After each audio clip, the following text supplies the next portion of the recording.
નમસ્કાર, આપ જોઈ રહ્યા છો ન્યૂઝ 18 ગુજરાતી। હું છું આપની સાથે દીપા શર્મા। મહત્વપૂર્ણ સમાચાર પ્રાપ્ત થઈ રહ્યા છે ગાંધીનગરથી। મુખ્યમંત્રી મહત્વની જાહેરાત કરશે। મહત્વના વિષય પર મુખ્યમંત્રી જાહેરાત કરશે।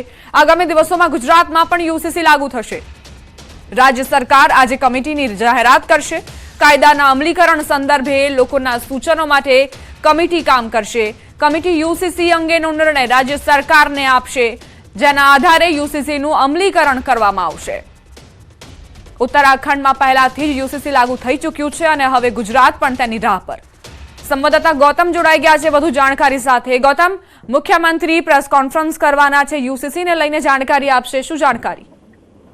ચોક્કસથી 2022ની જ્યારે ચૂંટણી હતી ત્યારે ભારતીય જનતા પાર્ટીએ ચૂંટણી ઢંઢેરાની અંદર યુસીસી એટલે કે યુનિફોર્મ સિવિલ કોડ જે છે તે લાગુ થશે તે પ્રકારની વાત જે છે તે કરી હતી અને તે ચૂંટણી ભંડારા મેનિફેસ્ટોની અંદર આ એજન્ડા હતા। તે એજન્ડા અંતર્ગત આજે મહત્વની પ્રેસ કોન્ફરન્સ જે છે તે 12 અને 15 વાગે જે મુખ્યમંત્રી ભૂપેન્દ્ર પટેલ અને ગૃહ રાજ્યમંત્રી હર્ષ સંઘવી જે છે તે સંબોધન કરવાના છે અને તેમાં યુનિફોર્મ સિવિલ કોડ અંગેની જાહેરાત કરે તે પ્રકારના એંધાણ વર્તાઈ રહ્યા છે। કાયદાના અમલીકરણ અંતર્ગત સંદર્ભે લોકોના સૂચનો માટેની કમિટી જે છે તે આ મુદ્દે કામ કરશે। મહત્વની વાત છે કે યુસીસી અંગેનો નિર્ણય અંગે સરકાર જે છે તે પ્રેસ કોન્ફરન્સ અંતર્ગત માહિતી જે છે તે આપશે અને એના આધારે યુસીસીનું અમલીકરણ પણ કરાવશે તે પ્રકારની વાત સામે આવી રહી છે। મહત્વનું સાથે તો એ પણ છે કે અત્યાર સુધીની વાત કરવામાં આવે તો ગોવા જે છે તેણે પણ યુનિફોર્મ સિવિલ કોડ જે છે તે લાગુ કરી દીધો છે। તે જ ઉપરાંત તાજેતરમાં જ ઉત્તરાખંડે પણ યુનિફોર્મ સિવિલ કોડ જે છે તે લાગુ કરી દીધો છે અને હવે ગુજરાતમાં પણ યુનિફોર્મ સિવિલ કોડ લાગુ થવા જાય તે પ્રકારના એંધાણ વર્તાઈ રહ્યા છે અને આજે આ મહત્વની પ્રેસ કોન્ફરન્સ ભૂપેન્દ્ર પટેલ જે છે તે સંબોધન કરવાના છે, તેમ અંતર્ગત આ જાહેરાત કરે તો નવાઈ નહીં। જી આભાર ગૌતમ, જાણકારી આપવા માટે।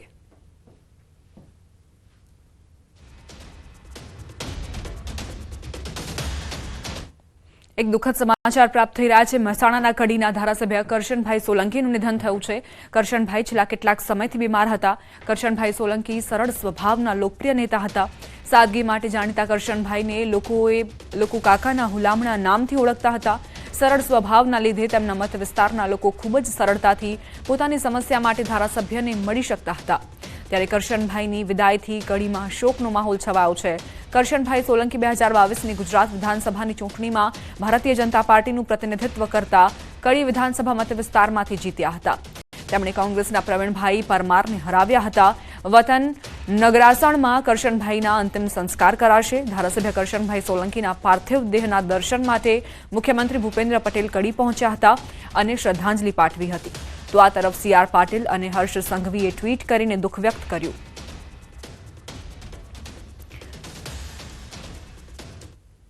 સંવાદદાતા કેતન પટેલ લાઈવ જોડાઈ ગયા છે, તેમની પાસેથી જાણકારી લઈશું। કેતન, કરશનભાઈનું નિધન થયું છે, અત્યારે જે તેમના સમર્થકો છે, તેમના જે લોકો છે તે કેવી રીતે પોતાનું દુઃખ વ્યક્ત કરી રહ્યા છે? ચોક્કસથી દીપા જણાવ્યું કે કડીના ધારાસભ્ય કરશનભાઈ સોલંકીનું લાંબી માહિતી બાદ અવસાન થયું છે। તેમના હાલમાં જે અંતિમ દર્શન હોય છે તેમના માટે તેમના નિવાસ સ્થાને તેમના પાર્થિવ દેહને રાખવામાં આવે છે। તમે જોઈ શકો છો અનેક જે લોકો હોય છે તેમના અંતિમ દર્શન કરવા માટે આવેલા છે, તેમને શ્રદ્ધાંજલિ પાઠવા આવ્યા છે। રાજ્યના મુખ્યમંત્રી ભૂપેન્દ્રભાઈ પટેલ પણ ટૂંક સમય પહેલા જ અહીંયાથી તેમની અંતિમ દર્શન કરી તેમને જે શ્રદ્ધાંજલિ હોય છે તે પાઠવી ચૂક્યા છે। તમે જોઈ શકો છો અહીંયાથી હવે તેમને જે તેમના વતન હોય છે તેમના વતન લઈ જવામાં આવશે અને ત્યારબાદ તેના જે અંતિમ દર્શન હોય છે તે કરવામાં આવશે।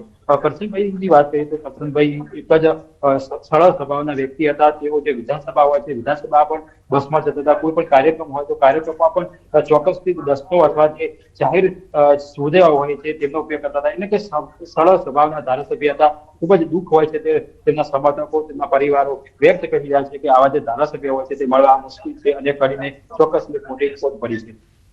કેતન, પરિવારજનો સાથે અત્યારે વાતચીત સંભવ નથી। દુઃખની અત્યારે ઘડીઓ છે અને જાણે કે દુઃખના ડુંગર તેમની પર તૂટી પડ્યા હશે, પરંતુ પરિવારે આ જ જાણકારી તમને આપી, કઈ રીતે આપી, શું કહ્યું, શું લાંબી માંદગી બાદ તેમનું નિધન થયું છે? ચોક્કસથી જે કરશનભાઈ સોલંકી રહે છે તેમને કેન્સરની નિદાન હતી, તેમને લાંબી જે ટ્રીટમેન્ટ હોય તો ચાલી રહી હતી, તો રાત્રે તેમને આજે હોય છે તેમનું અવસાન થયું છે. પરિવાર હાલ કશું બોલવા તૈયાર નથી, કારણ કે તેમની દુઃખની લાગણી એટલી છે, કેમ કે એકદમ સરળ સ્વભાવના હતા, તમામ લોકો સાથે ચાલનારા વ્યક્તિ હતા, એટલે હાલ જે દુઃખની લાગણી હોય છે વ્યક્તિ, પરંતુ તેમના જે સમર્થકો છે અહીંયા ધારાસભ્યો આવી ચુક્યા છે, મંત્રીઓ આવી ચુક્યા છે, તમામ લોકોએ દુઃખની લાગણી વ્યક્ત કરી છે, કેમ કે આ એક ફરીને પરંતુ આખા ગુજરાતને એક ખોટ પડી છે. કેતન, આભાર તમામ જાણકારી આપવા માટે. તો કરશનભાઈ સોલંકી જેમનું નિધન થયું છે અને તેમના સમર્થકો અહીં આવ્યા છે અને સાથે જ પરિવારને સાંત્વના આપી રહ્યા છે. ખૂબ જ અત્યારે દુઃખની ઘડીઓ છે પરિવાર માટે પણ. વિધાનસભામાં પણ જ્યારે જ્યારે સમાજના પ્રશ્નો હોય, વિકાસના પ્રશ્નો હોય, ખૂબ જ સહજતાથી અને સરળતાથી આખા બોલા હતા અને સાથે પોતાની વાત કહેવા માટે ક્યારેય સંકોચ રાખ્યા સિવાય એમને પોતાની વાત વિધાનસભામાં પણ રજૂ કરી છે. અને કડી અને મહેસાણા અને સમગ્ર ગુજરાત માટે એમને જે કામ કર્યા છે એ સદાય આપણને યાદ રહેશે. કરશનભાઈનું આકસ્મિક અને દુઃખદ અવસાન એ આ વિસ્તાર માટે ખૂબ મોટી ખોટ ચાલે એ પ્રકારનું છે. એકદમ જમીન સાથે જોડાયેલા નેતા, બધા જ લોકોને સાથે લઈને ચાલવાની એમની વૃત્તિ અને આ વિસ્તાર માટે સતત વિકાસનું કામ કરવાવાળા કરશનભાઈના આત્માને પરમાત્મા શાંતિ આપે. એક સામાન્ય ગરીબ પરિવારનો દીકરો, એક દલિત સમાજનો દીકરો ગુજરાતની સૌથી મોટી પંચાયત એવી વિધાનસભામાં બેસી શકે એનું શ્રેષ્ઠ ઉદાહરણ કરશનભાઈ હતા. કડીના ધારાસભ્ય માન્ય કરશનભાઈના દુઃખદ અવસાનથી ખૂબ જ દુઃખદ થયું છે. શોકની લાગણી પ્રત્યે છે, અમને પણ આઘાત લાગ્યો છે આવા એક નેતા ગુમાવવાથી. વડોદરામાં બે બુટલેગરો વચ્ચે ખેલાયો ખૂની ખેલ. જૂની અદાવતમાં બે બુટલેગરો વચ્ચે બબાલ થઈ. વડોદરાના મકરપુરામાં ઘટના બની. બુટલેગરોએ જીવલેણ હુમલો કર્યો. નારાયણનગરમાં બે બુટલેગરો વચ્ચે માથાકૂટ. છરીના ઘા મારતા એકની હાલત નાજુક છે. મકરપુરા પોલીસ સ્ટેશનમાં બુટલેગર હરિઓમ રાજપૂત વિરુદ્ધ પ્રોહિબિશનનો ગુનો દાખલ થયો હતો. ગુનાની અદાવત રાખીને ગઈકાલે રાત્રે બુટલેગર જતીન રાઠવા અને હરિઓમ રાજપૂત વચ્ચે મારામારી થઈ. મારામારીમાં જતીન રાઠવાએ હરિઓમ રાજપૂતને ઉપરા છાપરી ચાકુના ઘા માર્યા. પેટ ગળાના ભાગે ચાકુના ઘા વાગતા હરિઓમ રાજપૂત ઢળી પડ્યો. જતીન રાજપૂતને પણ માર મારવામાં આવ્યો. ઘટનાના પગલે પોલીસના ઉચ્ચ અધિકારીઓ સ્થળ પર દોડી ગયા હતા. સમાચાર દ્વારકાથી પ્રાપ્ત થઈ રહ્યા છે. ખંભાળિયામાં રફતારનો કહેર. નશામાં ધૂત કાર ચાલકે અકસ્માત સર્જ્યો. બેફામ કાર ઝાડ સાથે ધડાકાભેર અથડાઈ અને સોસાયટીમાં બેઠેલા લોકોનો આ સમય દરમિયાન આબાદ બચાવ થયો છે. કારમાંથી દારૂ ભરેલો ગ્લાસ મળ્યો. ખંભાળિયામાં આવેલી બંગલાવાડી વિસ્તારની સોસાયટીમાં દારૂના નશામાં નબેરાએ સર્જ્યો અકસ્માત. કાર એક વૃક્ષ સાથે તેમજ ઓટલા સાથે અથડાતા સદનસીબે શેરીમાં બેસેલા લોકોનો બચાવ થયો છે. 21 વર્ષીય નબીરાએ અકસ્માત સર્જીને સોસાયટીના લોકો પર હુમલો કરી ત્યાંથી ફરાર થવાનો પ્રયત્ન કર્યો. લોકોએ નબીરાને પકડીને પોલીસના હવાલે કર્યો છે. સંવાદદાતા મુકુંદ જોડાઈ ગયા છે વધુ જાણકારી સાથે. મુકુંદ, એક તો આ 21 વર્ષીય યુવક અકસ્માત સર્જે છે અને ત્યારબાદ સોસાયટીના લોકો પર જ હુમલો કરે છે. કઈ રીતે આની માનસિકતાને તમે જોઈ રહ્યા છો? જી, વાત કરવામાં આવે તો દેવભૂમિ દ્વારકા જિલ્લાના મુખ્ય મથક જામ ખંભાળિયામાં રફતારનો કહેર સામે આવ્યો છે. ખંભાળિયા શહેરમાં રાત્રિના સમયે જે નશામાં ધૂત નબીરાએ અકસ્માત સર્જ્યો હતો. GJ03 KC 9282 નંબરની જે કાર છે તે સ્પીડમાં દોડી આવી હતી અને એક સોસાયટી છે તે સોસાયટીના જે એક વૃક્ષ હતું અને બાજુમાં ઓટલો હતો તે ઓટલામાં ધડાકા અથડાઈ હતી. સદનસીબે આ અકસ્માતમાં કોઈ જાનહાનિ થવા નથી પામી, પરંતુ જે બાજુમાં 10 થી 12 લોકો છે તે ઠંડીના સમયે ટુકડું કરીને બેસેલા હતા તેનો આબાદ બચાવ થયો છે. રાત્રિના સમયે નશામાં ધૂત જે કાર ચાલક છે તે કાર ચલાવી રહ્યો હતો તેને સ્થાનિકોએ પકડી અને પોલીસને હવાલે કર્યો હતો. ત્યારે જે કારની અંદરથી દારૂ ભરેલો ગ્લાસ પણ જોવા મળ્યો હતો અને સ્થાનિકોએ જે આ નબીરો છે તેને પકડી અને પોલીસને હવાલે કર્યો હતો અને હાલ પોલીસે વધુ તપાસ હાથ ધરી છે. જી, આભાર મુકુંદ જાણકારી આપવા માટે. સમાચારોમાં આગળ વધીએ. મહત્વપૂર્ણ સમાચાર. આઈપીએસ અધિકારીએ રાજીનામું આપ્યું છે. આઈપીએસ અભય ચુડાસમાએ રાજીનામું આપ્યું હોવાના સમાચાર પ્રાપ્ત થયા છે. 1998ની બેચના આઈપીએસ અધિકારી છે અભય ચુડાસમા, જેમણે રાજીનામું આપી દીધું છે. એ કારણ હજુ જાણી શકાયું નથી કે કયા કારણોસર અભય ચુડાસમાએ રાજીનામું આપ્યું છે. 1998ની બેચના આઈપીએસ છે અભય ચુડાસમા, જેમણે સ્વેચ્છાએ નિવૃત્તિ માટે રાજીનામું આપ્યું છે.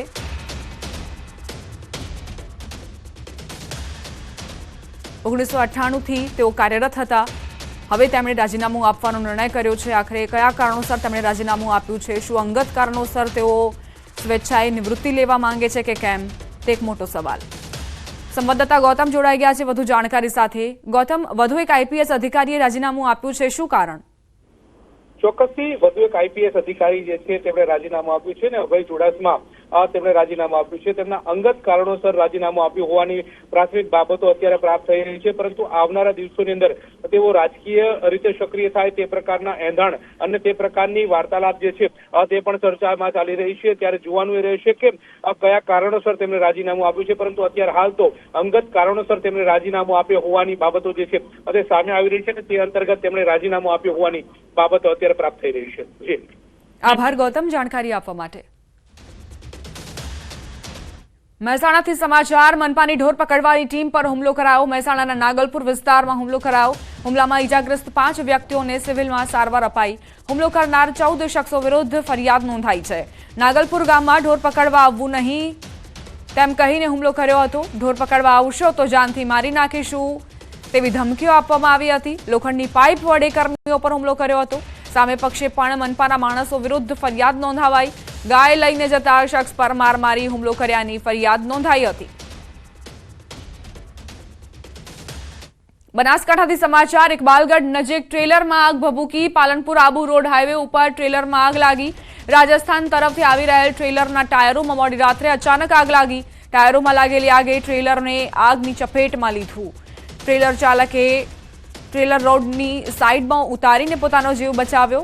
પાલનપુર ફાયર વિભાગ ઘટના સ્થળે પહોંચી અને આગ પર પાણીનો મારો ચલાવી આગ પર કાબુ મેળવ્યો. અમીરગઢ પોલીસે ઘટના સ્થળે પહોંચી વધુ તપાસ હાથ ધરી છે. ઇકબાલગઢ નજીક આ દુર્ઘટના બની, જ્યાં ટ્રેલરના ટાયરમાં આગ લાગી. ટ્રેલર ભરભર સળગી ઉઠતા જે ચાલક હતો તેણે ટ્રેલરને બાજુમાં લઈ જઈ અને ત્યારબાદ પોતાનો જીવ બચાવ્યો. તાત્કાલિક ફાયર વિભાગને જાણ કરવામાં આવી અને આગ પર કાબુ મેળવાયો. નર્મદા જયંતીએ નર્મદાના માંગરોળ ગામે અનોખી ઉજવણી. નર્મદા મૈયાને 1500 ફૂટ ચુંદડી અર્પણ કરાઈ. આજે નર્મદા જયંતીએ નર્મદાના માંગરોળ ગામે નર્મદા તટ પર સમસ્ત ગ્રામજનો અને ભક્તો દ્વારા 1500 ફૂટ સાડી નર્મદા મૈયાને અર્પણ કરવામાં આવી. હજારો ભક્તો 1500 ફૂટ લાંબી સાડી હાથમાં પકડીને નાવડીઓ દ્વારા અને સામે કિનારે સુધી લઈ જઈ નર્મદા મૈયાને સાડી અર્પણ કરી હતી. નર્મદામાં મોટી હોડીઓને શણગારવામાં આવી, જેમાં એક મોટી નાવડી અને 10 હોડીઓનો કાફલો સાડીને સામે કિનારે લઈ જવામાં આવી. નગરમાં ભવ્ય શોભાયાત્રા બાદ નર્મદા પૂજન, કન્યા પૂજન, સાડી પૂજન બાદ આરતી પૂજન કરાયું. સંવાદદાતા દીપક પટેલ જોડાઈ ગયા છે લાઈવ. તેમની પાસેથી વધુ જાણકારી લઈએ. દીપક, નર્મદા જયંતીને લઈ લોકોમાં કેવા પ્રકારનો ઉત્સાહ?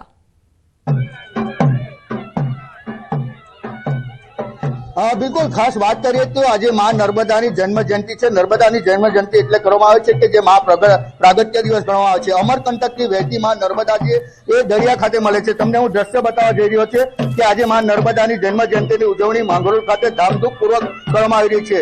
લગભગ 1500 જેટલી ફૂટની આ જે ચૂંદડી છે માને અર્પણ કરી અને જે ભક્તો છે ભક્તોએ અનેરી ભક્તિ કરી છે. કહી શકાય કે જે મા નર્મદા છે જેની એક વિશ્વમાં એક એવી નદી છે કે જેની પરિક્રમા કરવામાં આવે છે અને આ પરિક્રમા કર્યા બાદ માને ચુંદડી અર્પણ કરવામાં આવી છે. માને પૂજન અર્ચન કરવામાં આવ્યું હતું. ખાસ વાત કરીએ તો આપણી સાથે એક ભક્ત છે કે માંગરોળના છે.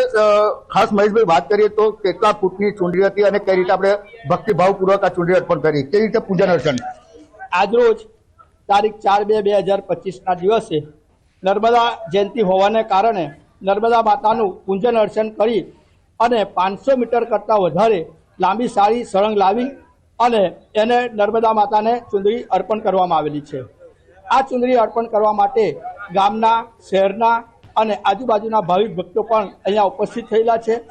આ ચુંદડી ચડાવવામાં આવે છે. ચુંદડી ચડાવી અને ભવિષ્યની અંદર આ ચુંદડીને પ્રસાદી રૂપે બહેનોની અંદર વહેંચવામાં આવે છે. આજે આ નિમિત્તે માંગરોળ મુકામે ભંડારો પણ રાખવામાં આવેલો છે. આખા ગામના 1000 થી 1500 માણસો અહીંયા જમશે અને મા નર્મદાની આરતી કરશે અને નર્મદાનું પૂજન કરશે. દુનિયામાં આ એક એવી નદી છે કે જેની ફક્ત પ્રદક્ષિણા થાય છે.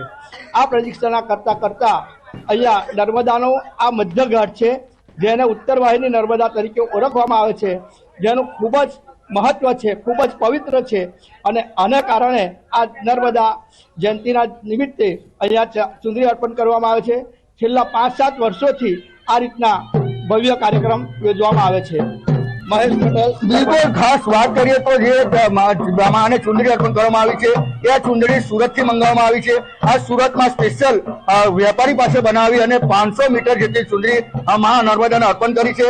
અને માંગરોળ ખાતે જે મોટી સંખ્યામાં ભક્તો છે એ ભક્તોએ મા નર્મદાની જયંતિ છે એ ધામધૂમપૂર્વક ઉજવણી કરી છે. જી આભાર દીપક જાણકારી આપવા માટે. સમાચાર સુરતથી. બૂટ ચપ્પલ ચોરી કરતા તસ્કરોનો આતંક. મોંઘા અને બ્રાન્ડેડ બૂટ ચપ્પલ પર તરાપ મારે છે. સુરતના બેગમપુરામાં બ્રાન્ડેડ બૂટ ચોરીની ઘટના. બૂટ ચોરી કરતા ચોર સીસીટીવીમાં કેદ થયા. ખૂબ જ સિફતપૂર્વક બ્રાન્ડેડ બૂટની ચોરી કરી ચોર પલાયન થઈ ગયા. મહત્વનું છે કે ચોરેલા બૂટ મહિધરપુરા પોલીસ મથકની સામે વેચાઈ છે. મહિધરપુરા પોલીસની રહેમ નજર હેઠળ ચોરેલા બૂટોનું બજાર ચાલી રહ્યું હોવાના પણ આક્ષેપ છે. સલાબતપુરા પોલીસે સીસીટીવીના આધારે તપાસ શરૂ કરી છે.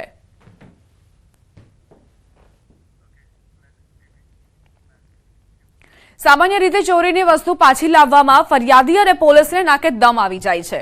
ત્યારે જામનગરમાં બાઇક ચોરી કરી અને પરત મૂકીને તસ્કરોએ સૌને અચંબામાં નાખ્યા. લીમડા લાઇન વિસ્તારમાં બાઇકની ચોરી થઈ હતી. ચોર બીજા દિવસે બાઇક ફરી મૂકી ગયા. સમગ્ર ચોરી અને પરત મૂકવાની ઘટનાના સીસીટીવી સામે આવ્યા. ચોરનું હૃદય પરિવર્તન થતા બીજા દિવસે બાઇક જે સ્થળે ચોરી કરી હતી ત્યાં ફરી મૂકવામાં આવી. જામનગરના બે દ્રશ્યો છે. પહેલા આપ જોઈ શકો છો કઈ રીતે ચોર આવ્યા અને ત્યારબાદ બાઇક ઉઠાવીને ફરાર થઈ ગયા. જો કે 24 જ કલાકનો સમય હતો તેમના હૃદય પરિવર્તનમાં અને ત્યારબાદ ફરી એક વખત તેઓ બાઇક લઈને આવ્યા અને જે સ્થળે બાઇક મૂકેલું હતું ત્યાં જ મૂકીને ચાલ્યા ગયા. ચોરે સૌને અચંબામાં મૂકી દીધા. શું વિચારીને ચોરે ચોરીને અંજામ આપ્યો હતો તે એક સૌથી મોટો સવાલ છે.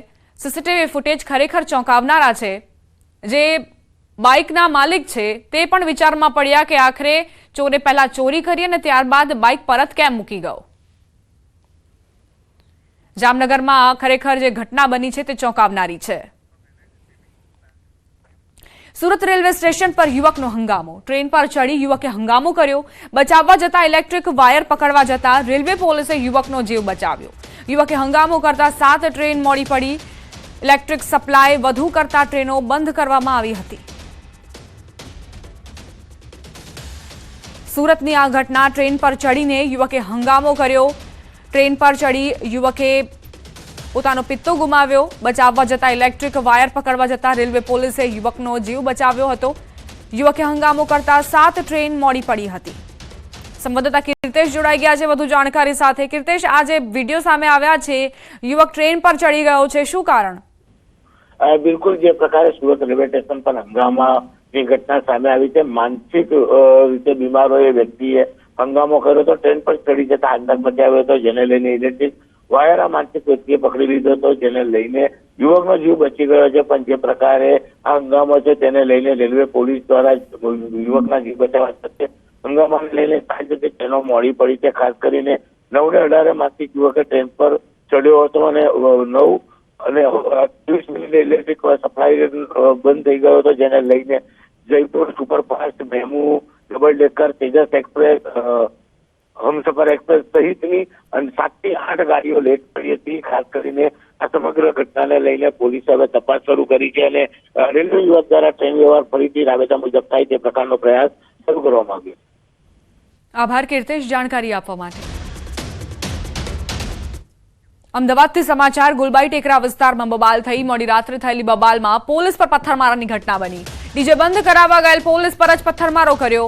કેટલાક લોકોએ પોલીસ પર પથ્થર ફેંક્યા. ડીજે બંધ કરાવવા ગયેલ પોલીસ સાથે બોલાચાલી પણ થઈ હતી. આ લોકોની દાદાગીરી જુઓ. એક તો મોટા અવાજે ડીજે વગાડતા હતા. અન્ય જે લોકો ત્યાં હતા તેમને પણ પરેશાન કરતા હતા. પોલીસ જ્યારે પહોંચી ડીજે બંધ કરાવવાનો પ્રયત્ન કર્યો તો પોલીસ સામે જ પડ્યા. પોલીસ પર જ પથ્થરમારો કર્યો.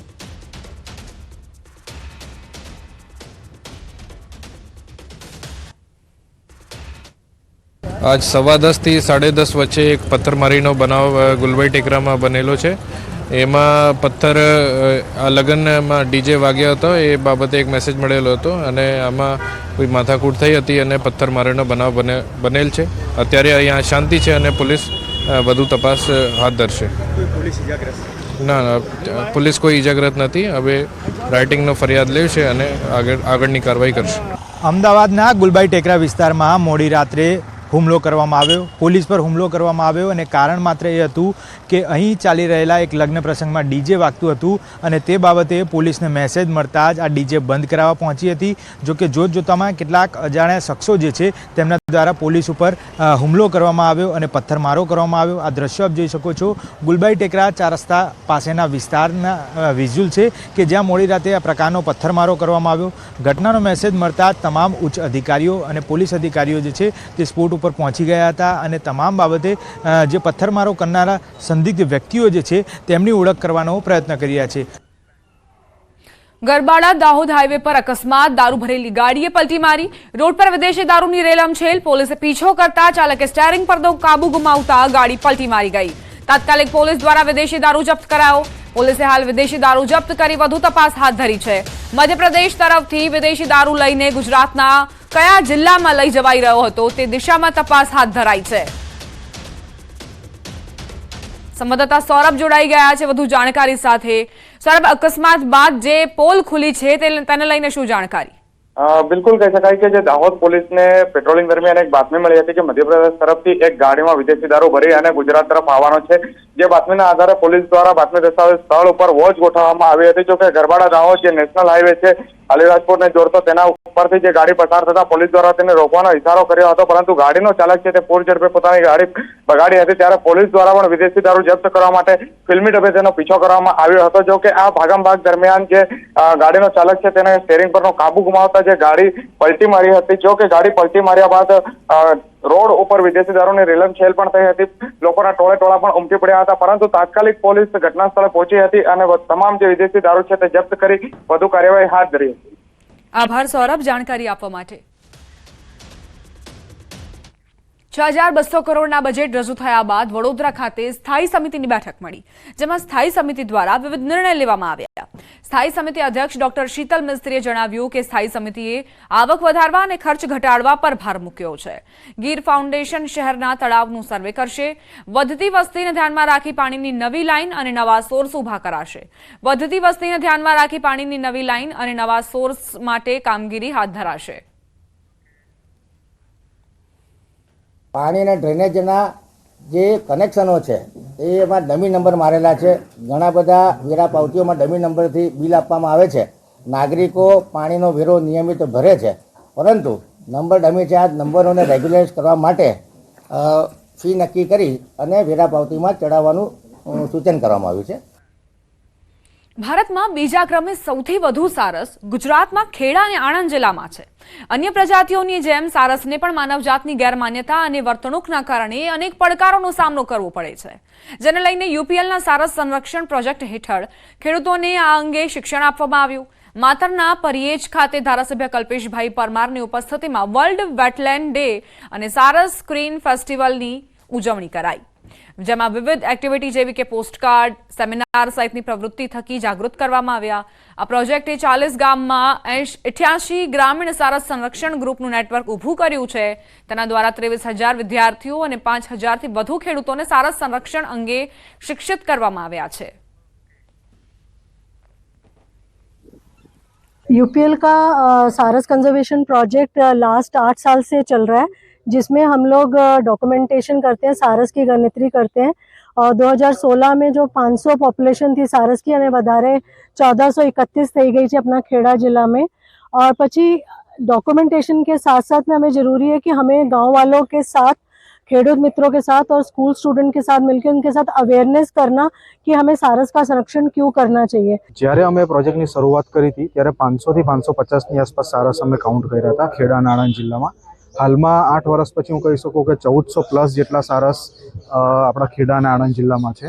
અને એમાં પણ ખાસ કરીને વાત કરું તો માતર, વસો, તારાપુર, સોજિત્રા એવા તાલુકામાં સારસની સંખ્યા સૌથી વધારે જોવા મળે છે. સંયુક્ત ભાગરૂપે ઉજવણી કરવામાં આવી. અહીંયા પહેલાં જે સારસ હતા એ લગભગ ઓછા હતા, 501 જેવા. આજે 1400થી વધારે સારસ આ વિસ્તારની માતર તાલુકાની અંદર સારસ પક્ષીઓ હોય અને એનું જતન કરવા માટે ખેડૂતોને નુકસાન વેઠતા હોય છતાં પણ એનું જતન કરી અને ઉછેર કરે અને UPL તરફથી જે અહીંયા સ્ટાફ મૂકેલો એનું જતન કરી ગામ લોકોને પૂર્વ માહિતી આપી અને એનું જતન કરી રક્ષણ કરી અને ઉછેર કરે છે લોકો. લાલ મરચાએ ખેડૂતોને રડાવ્યા. મરચા વાવતા ખેડૂતો માટે માઠા સમાચાર, કારણ કે છેલ્લા 5 વર્ષની સરખામણીએ લાલ મરચાના આ વર્ષે સૌથી નીચા ભાવ ખેડૂતોને મળી રહ્યા છે. મરચાના ભાવ ગયા વર્ષ કરતા ઘણા નીચા છે. ગયા વર્ષે 20 કિલોના હતા 3500 થી 5000 રૂપિયા સુધી. આ વખતે 2000 થી 2200 સુધી છે. ગયા વખતે કરતા તમે 40% ઘટાડો કરી શકો. મરચું ઘણું વાવ્યું હતું પણ ભાવ પૂરતો મળતો નથી, એટલે અમારે મજૂરીના એમાંથી નીકળતા નથી. બહુ મહેનત કરવી પડે ત્યારે મરચું થાય છે. રાજકોટ પંથકમાં મરચા વાવતા ખેડૂતોની હાલત ખરાબ થઈ ગઈ છે. આ મરચું લાલ મરચું છે તે ખેડૂતોને અત્યારે તીખું લાગી રહ્યું છે, કેમ કે ગયા વર્ષ કરતા જે ભાવ છે તેમાં આશરે 40% જેટલો ઘટાડો આવ્યો છે. ગયા વર્ષે જે ભાવ મળતા હતા તે નીચામાં 1500 રૂપિયા જેટલા મળતા હતા, જે ઊંચામાં 3800 રૂપિયા સુધી મળતા હતા. એ જ ભાવ આ વર્ષે ક્યાંક 1100 રૂપિયા જે છે એ નીચામાં મળી રહ્યા છે, જ્યારે ઊંચામાં 2400 રૂપિયા જેટલા ભાવ મળી રહ્યા છે. એટલે કે કહી શકાય કે જે તનતોડ મહેનત કરીને વાવેલું આ મરચું છે તે ક્યાંક ને ક્યાંક ખેડૂતોને તીખું લાગી રહ્યું છે. તેમના 40% જેટલા ભાવ નીચે આવી રહ્યા છે. ગયા વર્ષે આ જ મરચાનો પટ છે તે આખો ભરાયેલો જોવા મળતો હતો, પરંતુ અત્યારે જે છે આ મરચાનો પટ ખાલી જોવા મળી રહ્યો છે. આવક પણ ઘટી છે. બીજી તરફ ખેડૂતોની જે છે એ ખેડૂતોની આર્થિક આવક ઘટી છે, બીજી તરફ મરચાની પણ આવક ઘટી છે. એટલે ક્યાંક ને ક્યાંક ખેડૂતોમાં પણ નિરાશા જોવા મળી રહી છે. જોકે આજે આગામી સમયમાં આ ભાવની સ્થિતિ કેવી છે તે પણ જોવાનું રહ્યું. હાર્દિક જોશી, ન્યૂઝ 18 ગુજરાતી, રાજકોટ.